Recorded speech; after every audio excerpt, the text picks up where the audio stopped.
Olá, seguidores. Vamos para o Barganhos Vacilados desse domingo.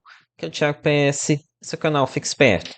E aqui é uma observação, estou gravando aqui na sexta-feira, 2 horas da tarde. Não vou esperar o pregão fechar não, tá? No carnaval tô com um pouco mais de preguiça, meio que as visualizações estão embaixo, o pessoal ainda tá voltando à farra, né? Então também tô com um pouco de preguiça, assim como o restante do mercado. Só que começando aqui a falar sobre TRBL11, pensando em um trader, em especulação. Olha, TRBL11, aqui pensando para um holder, o fundo, já fiz um vídeo aqui, mostrei que ele está com deve ficar com uma geração recorrente por volta de 58 centavos a partir do próximo semestre. Então, para a cotação atual, nos R$ 78 alguma coisa, daria 0,74.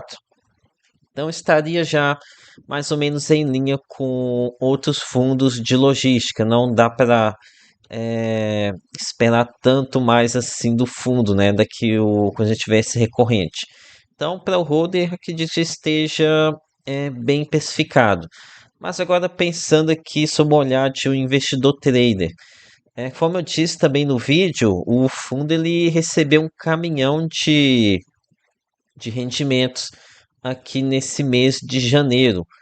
Só em ganho de capital aqui no mês de janeiro foi 6,16 por cota. Ou seja, foi distribuir aqui pelos 6 meses aqui do semestre, a gente está falando de R$ 1 por cota apenas em ganho de capital. Aí você soma isso daqui a mais ou menos os 30 centavos que o fundo vinha gerando mais ou menos de aluguel por mês. Você chega aqui a uma média, acho que vai ser por volta de 1,20, 1,30 por mês em janeiro, fevereiro, março e abril, e por volta de 1,50 por cota em maio e junho. Então tem muito, mas muito potencial mesmo aqui de vir rendimentos bem extraordinários aqui em TRBL11. Estão falando aqui de rendimentos acima de R$ 1 por cota, tá? Tá passando com folga essa faixa. No entanto, ainda não sei como é que o gestor vai tratar esse monte de dinheiro que ele está no bolso, né?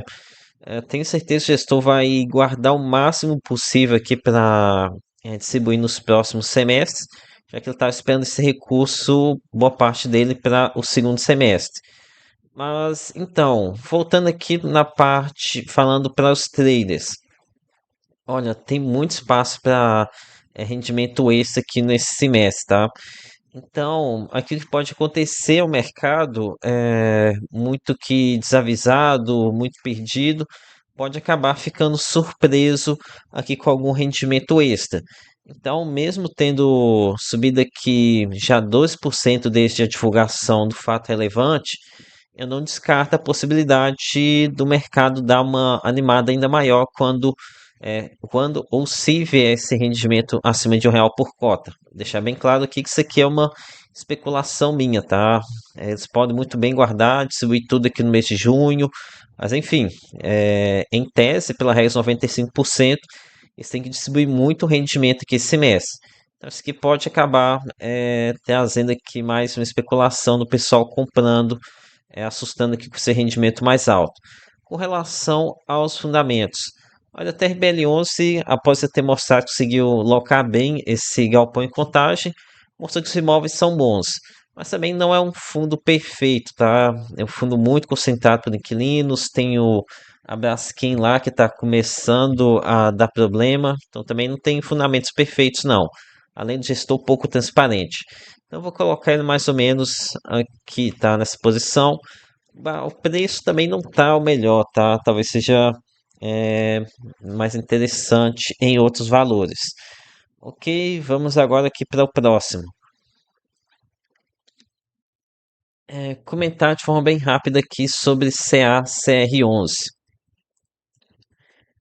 Então, aqui no fundo da Cartesio, fundo que eu estou acompanhando bem de perto, já tem um tempo, a gente teve finalmente a reavaliação da cota patrimonial. Então aqui voltou para valor próximo a R$ 95 por cota. Isso aqui fez com que o fundo aparecesse novamente como estando descontado. No entanto, como a gente teve uma queda do rendimento aqui para saiu da faixa dos 1,30 para a faixa do 1,20, o mercado meio que não subiu tudo aquilo que eu imaginava que a gente teria de alta aqui em CACR11. Com relação a essa mudança no VP, ao aumento da cota patrimonial, e que é o seguinte, assim como a queda de 93,67 para 76 aqui no mês de setembro não mudou nada para CACR11, esse aumento aqui de 74 para quase 95 também não mudou muita coisa, tá? Na prática mesmo não alterou tanta coisa assim. Isso aqui é basicamente o número, né? Não diz muita coisa sobre a situação de risco do fundo.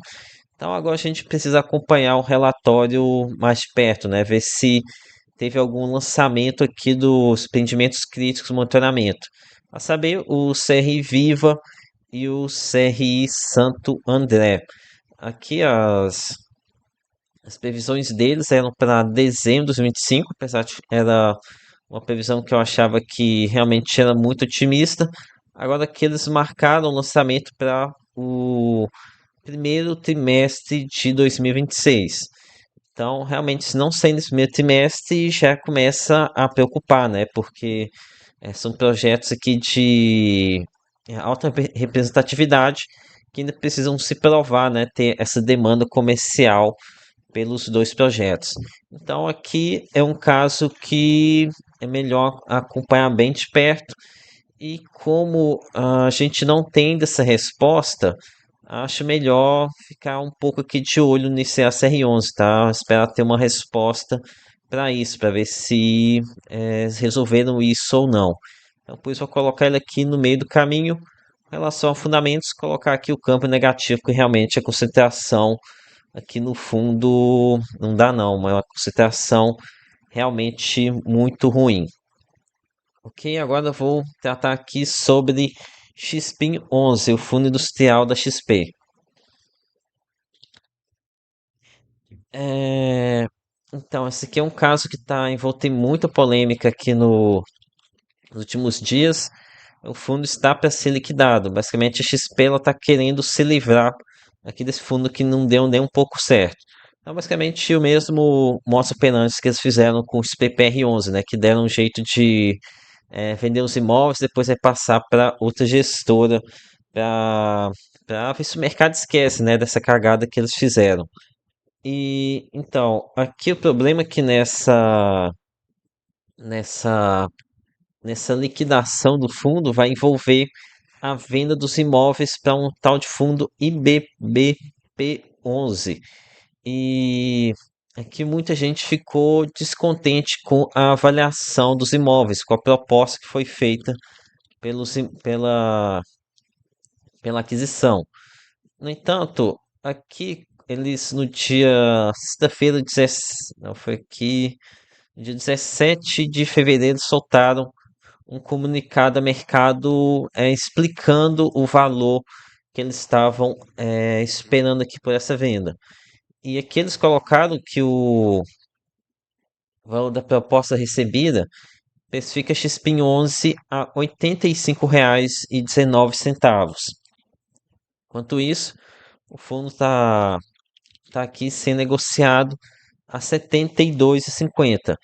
Então aqui, em tese, segundo dados aqui da gestora, poderia trazer um belo de um lucro aqui nessa incorporação, né? Pelo valor de avaliação do fundo. Então aqui é um caso que poderia estar trazendo otimismo no mercado. No entanto, tem muita gente xingando aqui a gestora dessa operação, tá? Realmente tem muita, mas muita gente mesmo que tá muito brava com a gestora. E que realmente o cotista que ele entrou na IPO, ele tomou um ferro imenso aqui em XPIN 11. Imagina só você comprar aqui um ativo a R$ 100 lá no IPO. Vamos ver se aqui tem aqui, ó. Quando fez R$ 100 o IPO, Então, o dado IPO em 2018, né? Então, mais tempo ainda. Então, aqui caminhando para 8 anos e você, depois desse tempo todo, tem uma liquidação por R$ 80 alguma coisa. Isso a gente está falando aqui de um fundo de tijolo, né? Onde a gente espera valorização patrimonial, sendo que a gente está tendo aqui uma queda nominal de patrimônio. Se fosse fazer aqui a queda real, então seria ainda pior, né? Então, realmente, que não tem discussão. O cotista original que entrou no IPO aqui tomou um ferro enorme. No entanto, tudo que eu estou falando aqui seria com relação a quem está entrar aqui nesse preço, 70 e pouco, R$ 70 e pouco. No entanto, eu estou observando muita gente brava aqui com a situação no fundo. Tem algumas casas de análise que também estão aqui batendo pra caramba aqui no fundo também. Então, tenho aqui minhas dúvidas se pode ter uma alta, tá? Seguindo aqui esses números que a gestora está colocando, era para o mercado talvez estar se animando um pouco, né? Porque a possibilidade de dar saída aqui é um valor maior do que o preço de mercado. Mas, enfim, então aqui é um caso complexo, onde a lógica me faz pensar que está barato. No entanto, como o mercado está com muita raiva, não sei se vai se concretizar um bom lucro com essa operação. Então, não vou colocar aqui com barato, que realmente tem muita certeza envolvida. Vou colocar aqui mais ou menos ainda no campo de oportunidade, tá? No entanto, tomar cuidado aqui, porque que seria um trade de risco, tá? Além do mais, é um ativo de baixa qualidade, um fundo industrial com a XP fazendo um trabalho horrível. Então, tenha isso em mente caso você queira tentar um trade por aqui, tá? Tomar cuidado com essa questão de cheat trade. Ok, então vamos aqui para a última barganha aqui do dia, falar sobre CPTI 11. Então, CPTI 11, o fim da Capitânia. Olha, esse aqui eu não sou fã da Capitânia, muito pelo contrário, mas para um hater dessa gestora. Mas estou começando a enxergar um pouco de oportunidade aqui no fundo, tá? Ele ficou com um yield bem interessante após a última revisão que eles fizeram, a última alteração do guidance deles. Agora está em 1,10 entre 1,10 e 1,15 por cota durante todo o ano de 2026. E se mantendo aqui em 1,15, que foi o último rendimento aqui no mês de janeiro, a gente está falando aqui de um yield de 1,28% ao mês. Então, realmente, um yield bem interessante. E aqui é um yield de um fundo high yield, mas o yield de risco da carteira considero como sendo entre high grade e middle risk. Então, aqui estou vendo até que uma boa simetria de risco-retorno, tá? Como eu disse, tenho vários questionamentos aqui a Capitânia, mas pelo menos na questão de seleção de créditos, eles não parecem são tão ruins assim, né? Tiveram aqui um problema com a debênture XE, no caso de curva de interesse com a XP, mas a carteira de crédito ela é bem robusta. Ah, e além disso, a Capitânia, por ser um FINF, ela tem bem menos margem para fazer rolo, né? Eles não podem ficar adquirindo aqui ativos de outras classes para comprar aqui apenas debêntures. Então, isso aqui reduz bastante o fator gestora. Então, aqui Capitânia tem chegado aqui uma boa relação risco-retorno, tá? Ok, então precificando o fundo. Olha, para mim o fundo tá bem barato, tá? Nesse preço que tá atualmente, que volta os R$ 90. Com relação à qualidade dele, não chega a ser um fundo perfeito por conta da gestora, mas também não é um fundo completamente estragado. Vou colocar ele mais ou menos aqui no lado positivo. Então é isso, galera. Peça seu like, se inscreva aqui no canal. Lembre-se que nada aqui é recomendação de compra ou de venda. Até a próxima.